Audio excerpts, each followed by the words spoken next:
رسول الله د قیامت پر ورځ باندې زما او ستا ګروان نه ونیسي چې انسانا تا ته خو قرآن رسېدلی و تا ته خو اسلام رسېدلی و دغه اسلام او د قرآن حفاظت تا څنګه کړې ده کومه قرباني تا ورکړې ده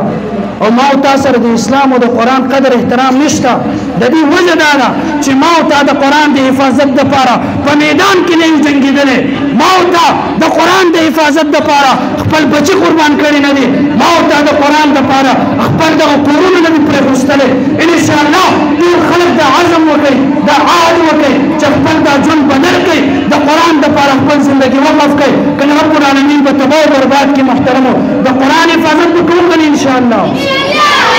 ټول وکوئ انشاءالله قرآن حفاظت دا ده چې روزانه به انشاءالله د قرآن تلاوت کوو قرآن حفاظت دا ده قرآن تعلیم په خپل دغه معاشره کې عام کوو قرآني کوم احکامات چې وي په خپل ژوند کې په موږ په ځان باندې به لاګو کوو الله رب العالمین دې موږ ټول انسانانو ته په قرآن باندې عمل کولو توفیق راکړي